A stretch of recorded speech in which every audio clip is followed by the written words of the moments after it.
ఏం చేస్తున్నారు? వరద తగ్గి దాదాపు 48 గంటలైనా ప్రజల్ని ఆదుకోరా? అన్నం కూడా పెట్టడంలో ఫెయిల్ అయిపోయింది ఈ ప్రభుత్వం. కనీసం ఇంత భోజనం ప్యాకెట్లన్నా పంపాలి కదా. మీరు బియ్యం ఇస్తే వండుకునే పరిస్థితి లేదు. ఇంట్లో దాదాపు ఒక అడుగు మోకాలు లోతు బురద ఉన్నది ఇళ్లలో.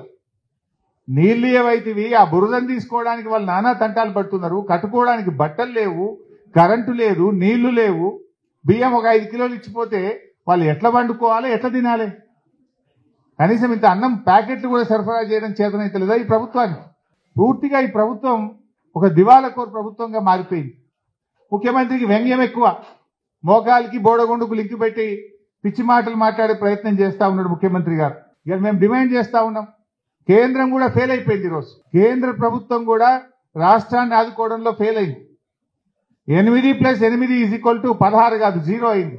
కేంద్ర బడ్జెట్లో 0, వరద సహాయంలో కూడా నష్టమే అయిపోయింది.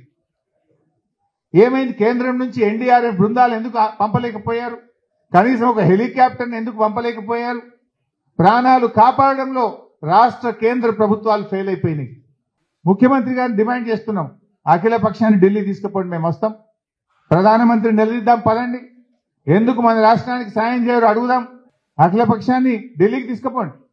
అన్ని పార్టీల వాళ్ళు వస్తాం. బీజేపీ వాళ్ళు వస్తారా రారా ప్రజలు చూస్తారు వాళ్ళ సంగతి.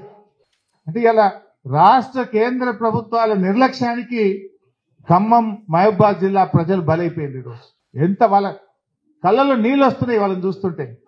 ప్రతి మహిళ వాళ్ళ ఆవేదన, తడిచిపోయిన బియ్యాన్ని చూపిస్తూ ఒక్క వస్తువు కూడా లేదు. కొన్ని అయితే ఇళ్లలో నుంచి కొట్టుకొని పోయినాయట, వరదలో కొట్టుకొని పోయినాయి, అసలు సామాన్లు లేవు అన్నా. స్టీల్ బౌల్లు తప్ప ఏమీ మిగలలేదు అని ఒక మహిళ చెప్పింది.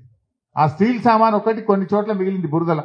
ఇంకా మిగతాది ఏది పనికిరాదు. ఇక కాగితాలు పోయినాయి, డాక్యుమెంట్లు పోయినాయి, బట్టలు పోయినాయి, డబ్బులు పోయినాయి, సమస్తము కోల్పోయింది. ఆ స్టీల్ సామాన్ ఒక్కటి మిగిలిందన్నా, అంతకు మించి ఇంకేం మిగలలేదని చెప్పి పాపం ఆ మహిళలు కన్నీళ్లు పెట్టుకొని మాట్లాడడం జరుగుతూ ఉంది.